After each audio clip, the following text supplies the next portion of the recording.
Initially, I wanted to make a film about the street vendors of Bogota. But I soon learned that, far from being a unique story, theirs was one they shared with many of their friends and neighbors. In most large third world cities, few find work. The rest, millions of them, do what they can to feed their families, find shelter, get around, or even entertain themselves, all on the fringe of a society which has little to offer them.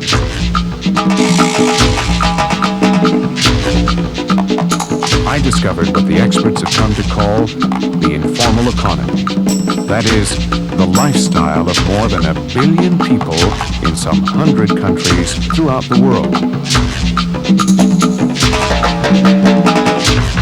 This film is a tribute to all of these resourceful men, women, and children.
From the foot of the Himalayas, the plains of Senegal, to the high plateau of the Andes, the scenery may differ, but the daily concerns of the peasants are remarkably similar. While the earth has never produced as much, there's not enough for the peasants to live on. The big landowners have become wealthy, growing export crops to the detriment of traditional subsistence farming. As the 20th century draws to a close, what country can boast a fully successful agricultural reform? Drinking water, electricity, healthcare, education, all remain a luxury in rural areas. Men are the first to leave for the city in search of better living conditions. For the women left behind, any way is a good way to survive between harvests.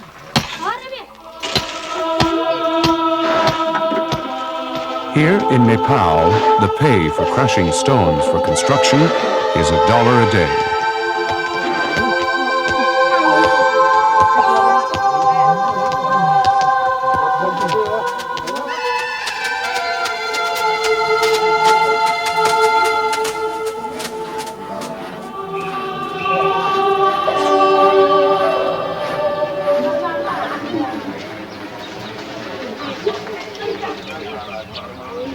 Over the past 20 years, the capitals of developing countries have seen their populations quintuple, creating chronically high urban unemployment.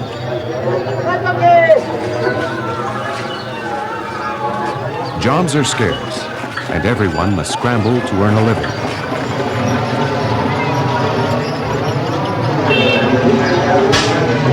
It is this economic activity, improvised outside official boundaries, that economists refer to as the informal sector. This parallel economy is not accounted for in the budgets of third world countries. Yet what would Dakar, Lima, or Kathmandu be without their street vendors, car pushers, or rapid transit buses, without the small restaurants where one can eat for a few francs, intis, or rupees?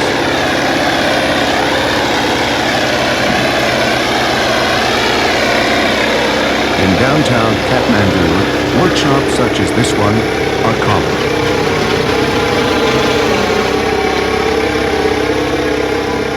We are doing here, we make t-shirts, trousers for ladies and men, different type of designer we make here. We live here 5-6 families here who we work all together.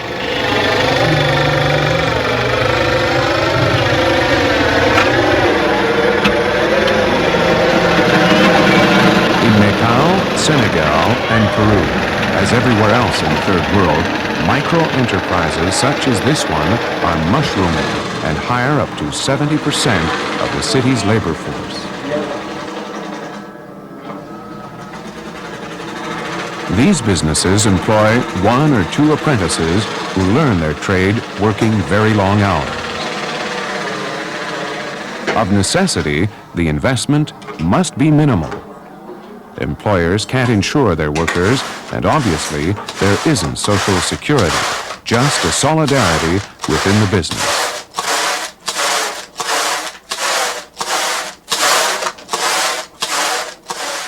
Women make up a significant part of the informal sector. Flexible work schedules and the opportunity to work at home allow them to continue to take care of their housework and children. These enterprises have no operating permits and pay no direct taxes to the state. If you have a direct taxation, then the people can ask a lot of questions. What is happening with the money that I give as a taxpayer? Why is the water supply not adequate? Why is the road being not maintained? What is happening with the public health system? What about the schooling of my children? The quality of service that the government has to give is directly tied to direct taxation.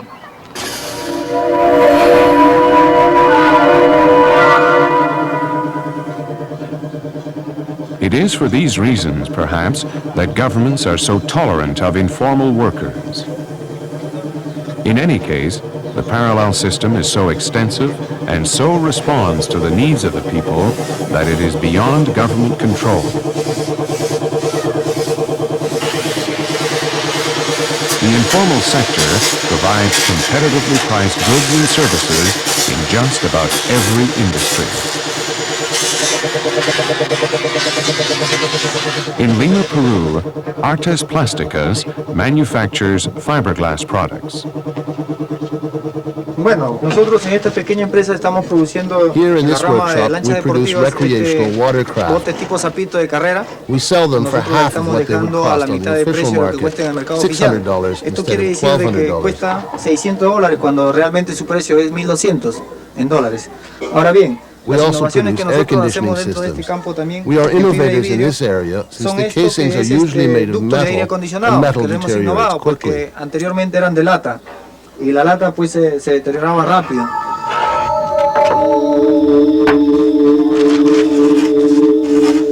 True, they do produce their goods inexpensively, but to do so, working conditions are neglected and the worker's safety is at risk.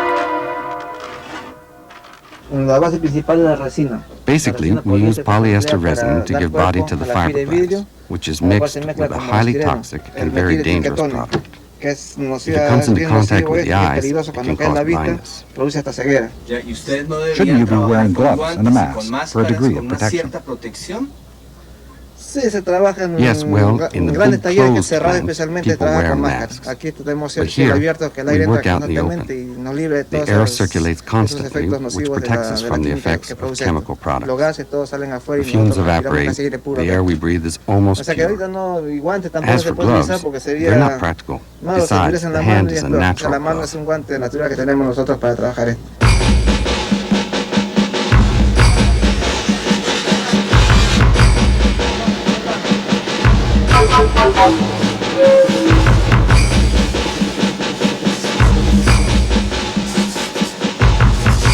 toxic products are not the only health hazard. There are also unsafe electrical installations and unsanitary conditions. Newspapers frequently carry stories about entire families perishing in an explosion at one of these makeshift workshops.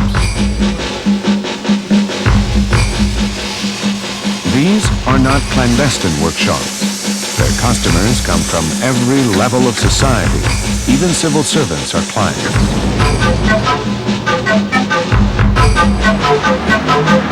This garage hires a dozen mechanics and is located on a major artery in Lima. Given the scope of this enterprise, one might wonder why the owner doesn't legalize his operation. Lo que ocurre es que nosotros tenemos un sistema legal que no permite que después de las grandes migraciones que han ocurrido por todo el tercer mundo, del campo a la ciudad, que esta gente que nosotros creíamos que era la otra cara de una economía dual se integre a la economía formal. Lo que ocurre es que el monopolio del cambio en mi país casi siempre ha sido perteneciente a la ideología El Otro Sendero, The Other Path, a study of Peru's parallel economy. Hemos medido el costo de la ley en el Perú. Hemos visto que toma 289 días para que un pequeño empresario legalice su firma. Hemos visto que toma 6 años y 11 meses para que una persona pobre tenga acceso a la vivienda. En otras palabras, las razones por las cuales la gente vive y trabaja al margen de la ley o es desocupada o subempleada es la ley misma, pero no una ley que creó el gobierno, este gobierno, o el sector privado, este sector privado, sino una ley antigua que ustedes, los países desarrollados, ya revisaron, ya modificaron sustancialmente en los últimos 200 años. Pero hace 200 años que todo el mundo era como es el Perú hoy, es decir, que la empresa y la posibilidad de crear y de vivir en la legalidad era solamente el privilegio de unos pocos.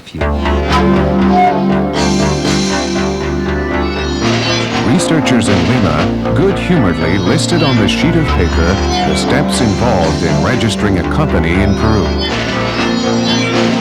Partida de bautismo. We need your birth certificate. Patente de sanidad.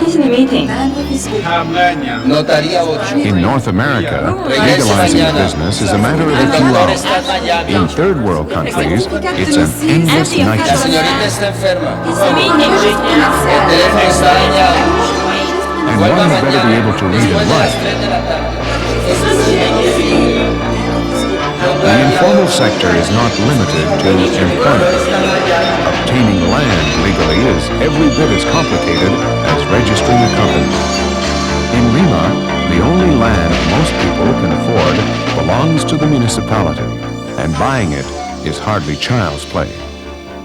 Ustedes van a poder apreciar este trámite. As you can see, the documents needed to buy a modest house don't just go through the hands of the municipality, the housing ministry, and the justice ministry. They go right to the President of the Republic, then back through the central offices in municipalities, before the concerned party finally receives official approval. This involves 207 administrative formalities and a wait of 3.5 years. Often, by the time it's all over, the land has already been taken over by squatters. Es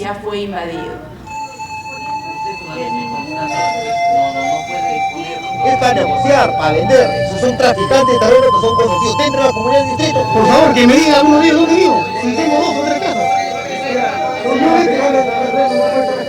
When you're poor, you don't have a choice. Squatting is often the only way you can ever hope to provide decent housing for your family.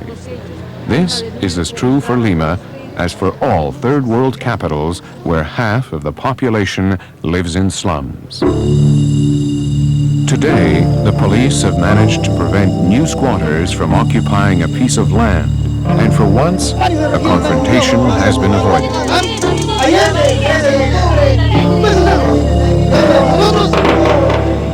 Nosotros hemos seguido un trámite legal desde hace 2 años ante el Ministerio de Vivienda.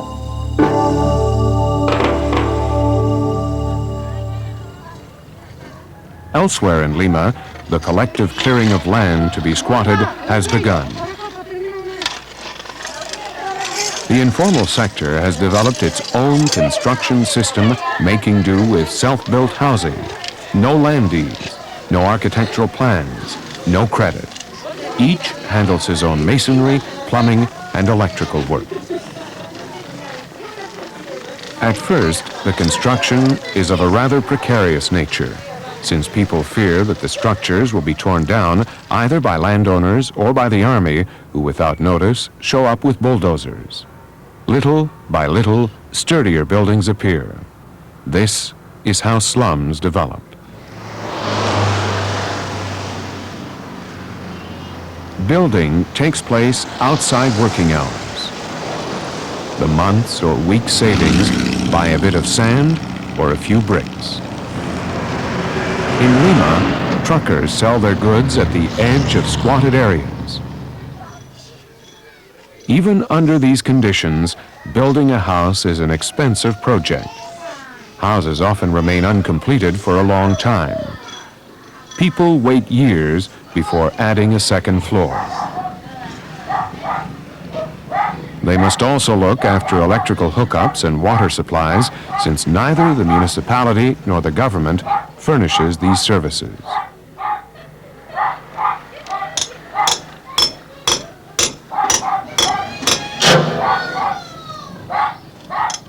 It took more or less 20 years to complete the houses in Lima's Cerro San Cristobal slum. Local authorities decided to make access to land ownership easier.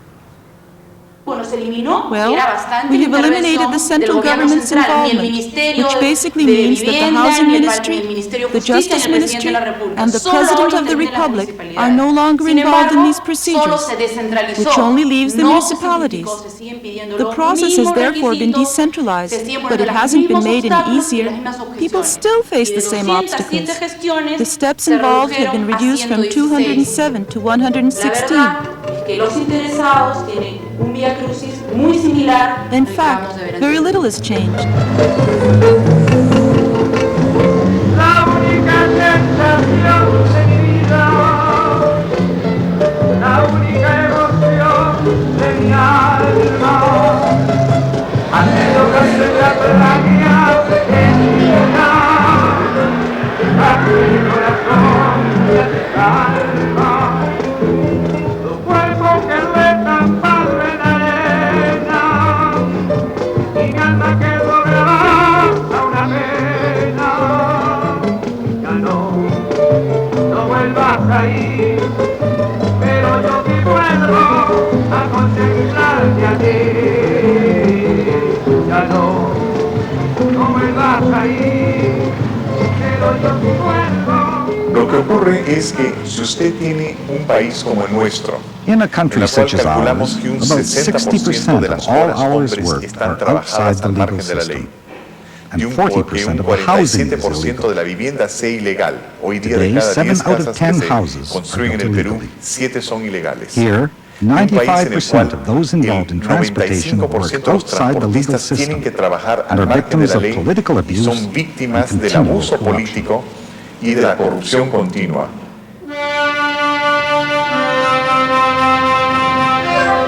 If Peru's informal economy were taken into account, the country's gross national product would increase by 50%. The same applies to all third world countries.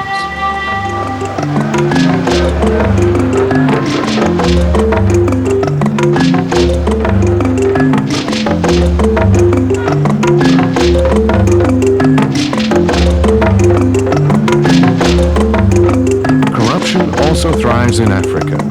What's more, governments here spend their resources maintaining the cumbersome bureaucracy inherited from the colonial era.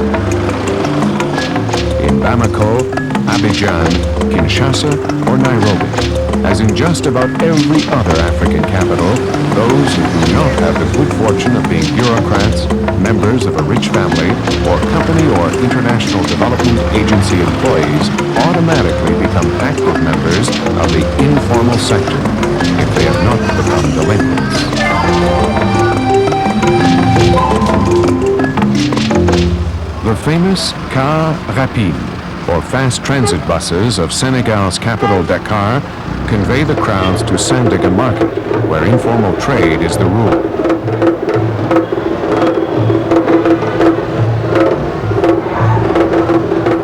These people are quite familiar with the make-do system, which they maintain suits everyone.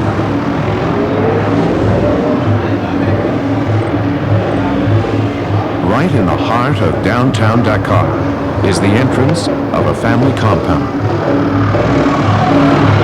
A compound being a closed property consisting of a cluster of houses.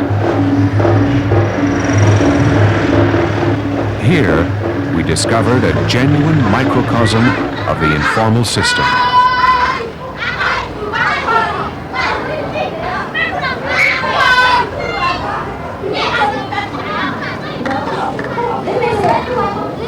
Some of these houses are occupied by members of the Guy family, while others are leased to people who either live here or have opened a shop or business.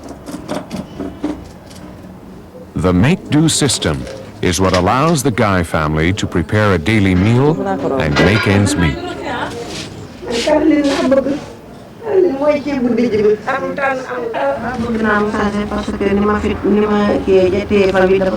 I'd like things to change because times are hard. Fidel is the only one in this house with a regular job right now, and the cost of living is so high. Every day I have to buy 3 kilos of rice and a liter of oil for lunch. That costs about 5,000 francs, or about $20. So it's very hard for me since I have no way of earning money, and except for one of my sons, no one in this house has a job.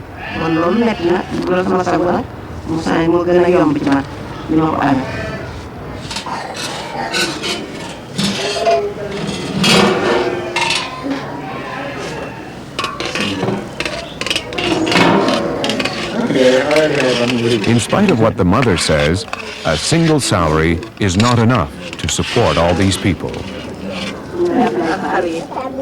Other members of the family must do what they can to earn money. People here share their income just as daily meals are shared. Family spirit and solidarity ensure the survival of clan members.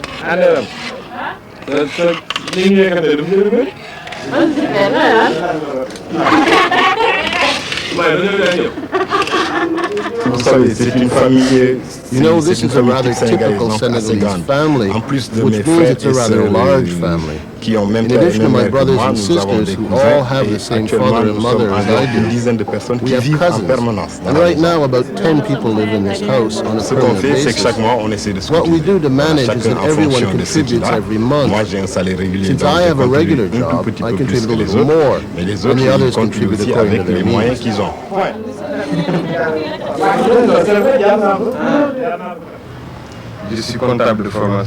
I studied accounting. In order to survive and to help my family, I'm involved in trade.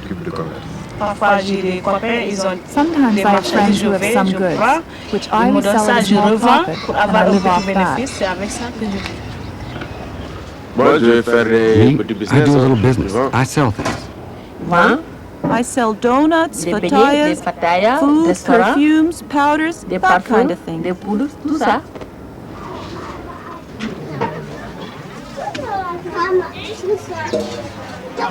The Guy family is basically involved in selling. Their neighbor's way of making a living is more diversified. Practically every door in this compound hides an informal enterprise.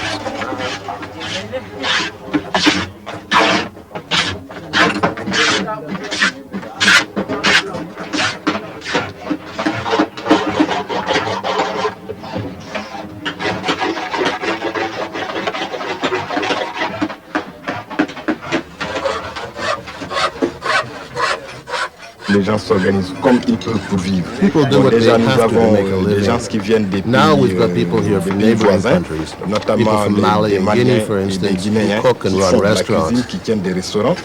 There's a jeweler right at the entrance to the compound. We have coal dealers. Some people organize the community laundry service and wash clothes for money. Then we have the women who organize the cheap eatery right by the entrance and sell to those who work here in town and live outside.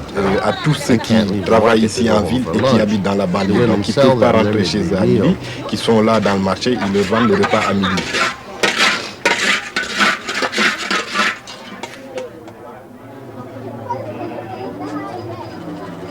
Il y a aussi des tailleurs, donc There are also qui sont là, tailors. qui sont, As a matter of fact, ils there sont are même quite plus a few nombreux les tailors. tailleurs. Hein. They're all Ils over. sont un peu partout, They also donc, make suits for ils font people. aussi des habits pour les gens. Hein.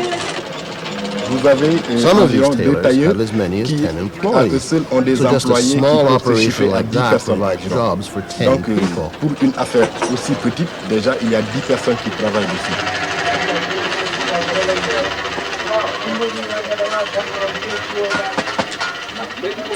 Donc c'est un tout petit peu tout ça que nous retrouvons dans cette maison. That's En the plus kind of maintenant thing you des gens find in qui this y house. vivent.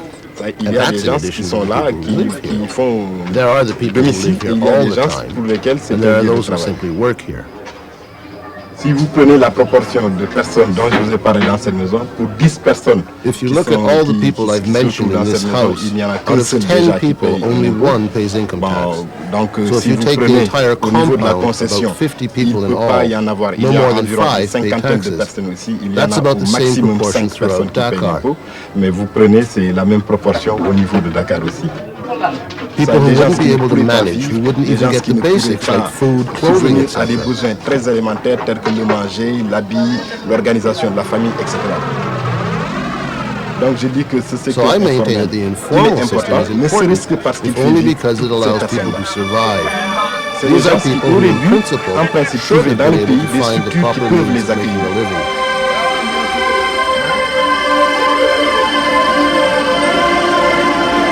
And this is how the informal system develops.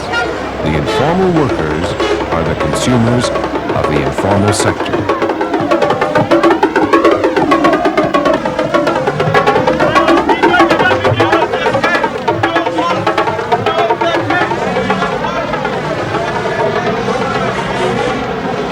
At Sandaga Market, known here as Dakar Supermarket, you'll find everything that can be purchased in Senegal.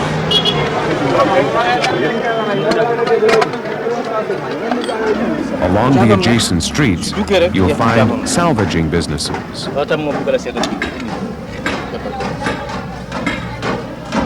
Buying a new car part in Dakar is a luxury very few can afford. The same holds true for so many other consumer goods.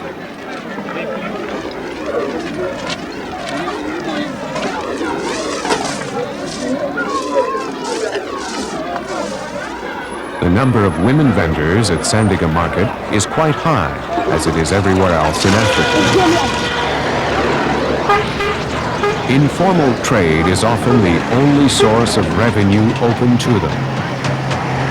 Most of these women barely eke out a living. A few, however, do succeed in business. The Mama Bens are well known. These are women who have made their fortune in the garment trade. Whereas they once sold on street corners, today they drive a Mercedes. In Dakar, Mrs. Ndiaye began by reselling second-hand garments, used clothes brought in from Europe. Today, she imports these herself. These are for the peasants and laborers who don't have the means to buy new fabric or new clothes. What percentage of the people of Senegal buy second-hand garments? 80%, sir. 80%.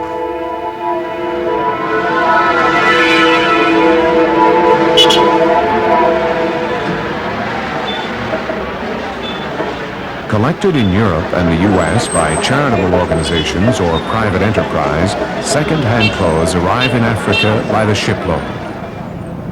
There are many middlemen, most of them informals. Mrs. Ndiaye, however, is licensed to do business. In Africa, as in Latin America or Asia, the parallel system has often provided a springboard for enterprising individuals. In Dakar, huge fortunes have been made this way. Mrs. NDI has expanded her field of activity. Today, she owns several businesses, a plant manufacturing military uniforms, and a firm importing artificial flowers from Italy. She is even thinking of setting up a plant to produce construction materials.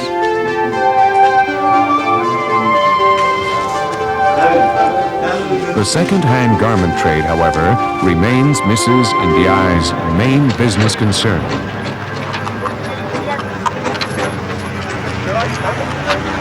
While this industry provides a living for many people, this dumping deals a deadly blow to the local garment industry.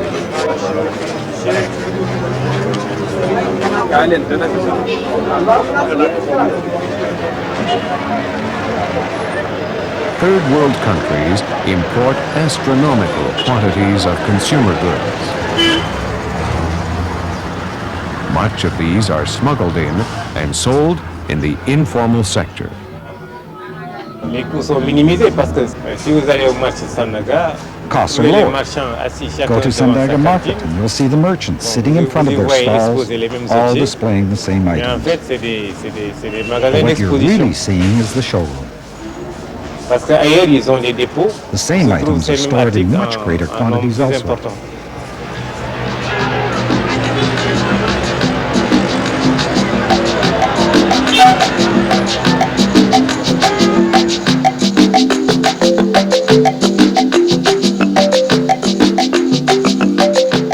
The merchants get together. One of them goes to Japan or Taiwan and comes back with 20-odd containers of goods that he somehow manages to get into the country. Fakes are another supply source for the informal sector. Well-known labels are reproduced and put on imitation fashion items or electronic equipment. In the case of music cassettes, a single original is all it takes to flood the market.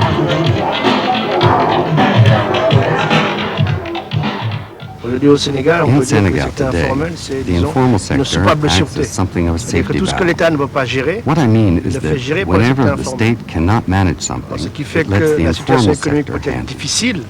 Which means that while the economic situation can be quite difficult, when you look at the people and see how they live, you realize that they manage quite well. This has to do with the fact that the government turns a blind eye to those who violate the law. The informal sector is strong wherever the state has crumbled.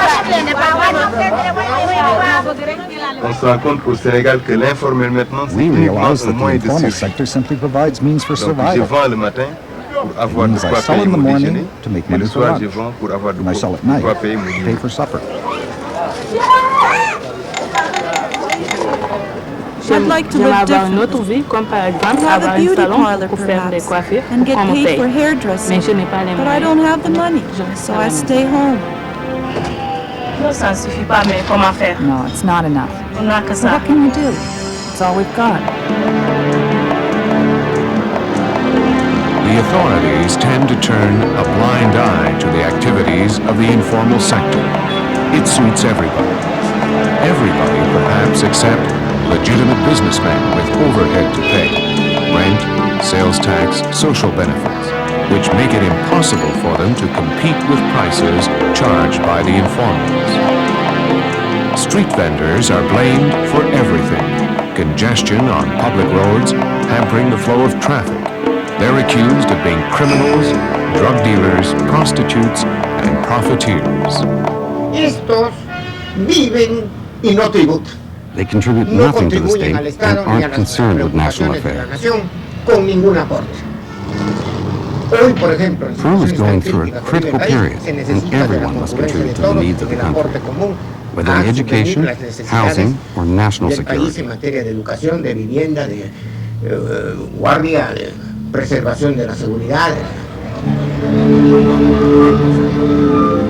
True, those working within the informal sector don't pay direct taxes. They don't really see why they should, since they feel totally overlooked by the government. They do, however, participate actively in their country's economy through the jobs they create with their businesses, the houses they build, and the services they provide. Is it true that you are pressuring the government to do away with this sector? De los ambulantes, porque en muchos casos es indecoroso para la ciudad.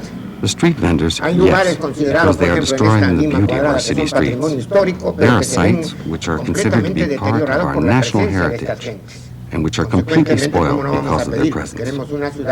We want a clean city, at least in those areas which are considered part of our cultural heritage. The itinerant vendors are delinquents, and yet nobody bothers to stop them. In Lima, the Central Market street vendors have banded together to form a federated union. This union has existed for about 15 years and serves to fight persecution and the seizure of merchandise. En este momento, los trabajadores ambulantes del mercado central calle Sedente venimos trabajando por un proyecto At present, the Central Market street vendors have a project for a people's para que el gobierno del doctor Alan García expropie el terreno de We want the government to expropriate a piece of land not far from here. Y ahí se edifica el mercado popular, We want that pero land to con be la turned over edificación to de us parte del and the market gobierno built on it. y expropiarlo el gobierno, edificarlo y nosotros pagarlo. Our contribution would consist of buying stalls according to payment plans geared to our means. Posibilitar para que todos los trabajadores ambulantes seamos trasladados en dicho terreno. The municipality did build a market. Nothing was spared. Solid construction, running water, electricity. However, there's a problem. It's located in a remote industrial zone. Where are the customers? The vendors ask. Downtown, which is where the vendors have stayed. Clearly, there's a communication gap between the informal sector and the government.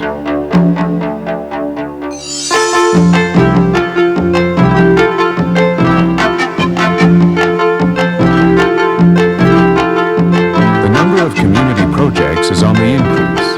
About 30 kilometers from Lima, Villa El Salvador, an established slum, houses a current population of 300,000, thanks to the community construction efforts of its people. Recently, an industrial park project was presented, encompassing 600 businesses.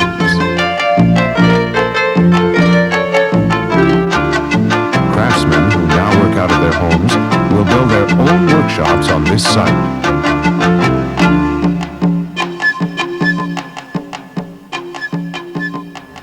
Does this project provide a concrete solution? Yo no creo que lo sea. De la manera en que se está ejecutando hasta este momento, I don't really think so. Not the way things are now. The land has been granted to the entrepreneurs, but in spite of the organization, I think this project will simply generate a debt burden which they won't be able to handle, given the precarious revenues generated by their businesses. Sino debe emanar y la solución va a salir efectivamente de la conformación de una estructura de producción diferente y un comportamiento empresarial serio of a more serious business-like attitude on the part of the entrepreneurs themselves, and in a solid association and a strong determination within the informal sector. No peleándose entre ellos, van a salir adelante como un cuerpo conjunto, entonces el problema estará resuelto. The informals must understand that it is only by working together that they will win the battle. It is simply not enough to come together in an industrial park, with each one looking out only for their own individual interests. El sector se vuelve a atomizar completamente y tiene todas las de perder.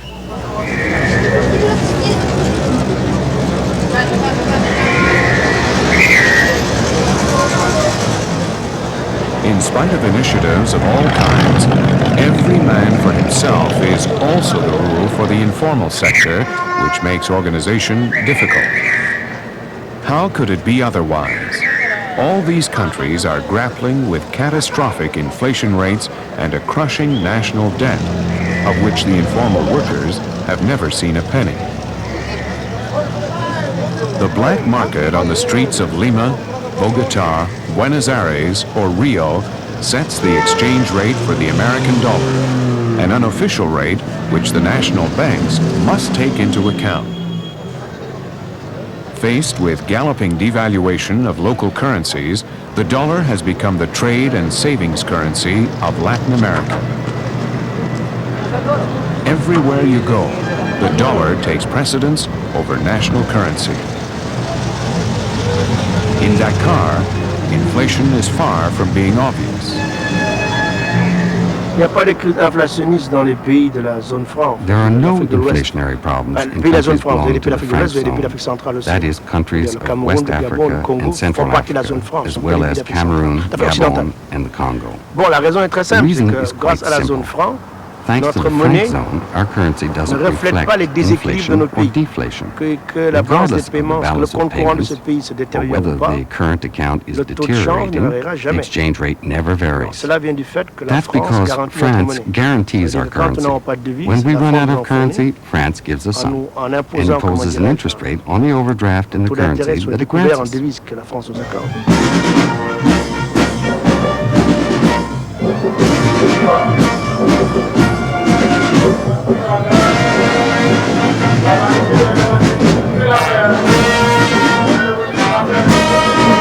The arrival of the Paris-Dakar rally begs the question, when will there be a Dakar-Paris rally with Senegalese drivers behind the wheel and French spectators behind the barriers?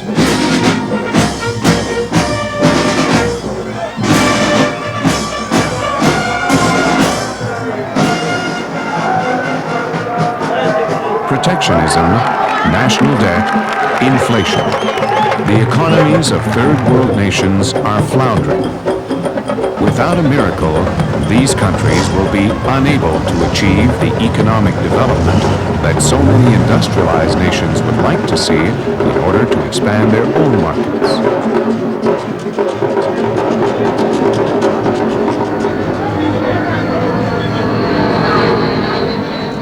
For most people in the third world, living conditions are increasingly difficult. Their buying power is reduced on a daily basis. In Peru, lining up to buy subsidized provisions was unheard of. Out of desperation, people have even taken to looting supermarkets. It happened in Brazil, Venezuela, the Dominican Republic, Mexico, Senegal, Tunisia, to name a few countries. The informal sector is a grassroots response to the crisis of economies based on a Western pattern. But it is impossible to state that it is the solution to poor development.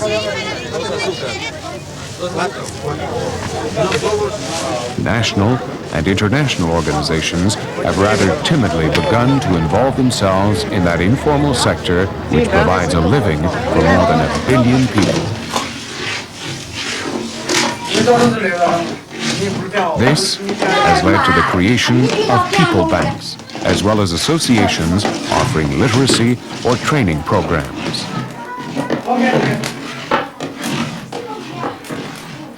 In Sunakoti, Nepal, soap making provides additional income for a group of women. It offers the further benefit of having been established in a rural area, thus making migration to the city less necessary. Initiatives of this kind in both rural and urban settings are still quite rare, and most informals must still rely upon their own resourcefulness.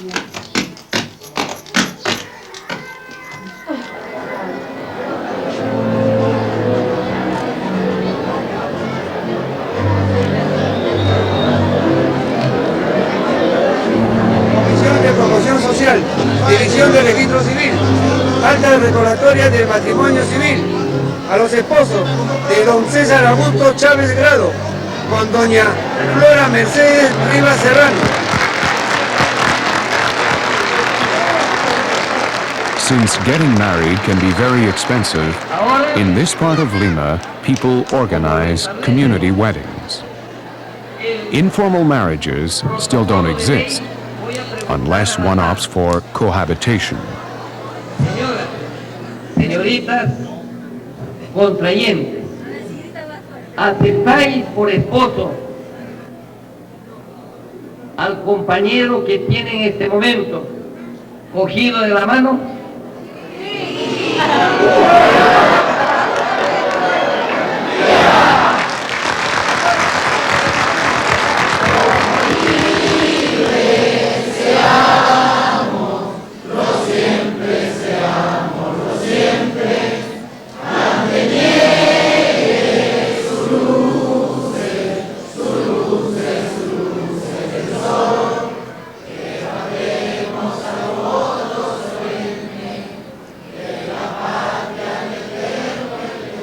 While these people rejoice by singing the Peruvian national anthem, others are burying a small child in another section of the city.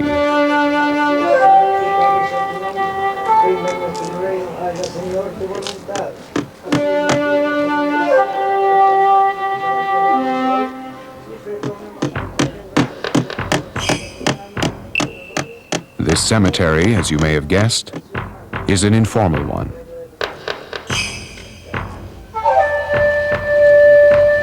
One wonders what the informal flowers that will grow here will look like.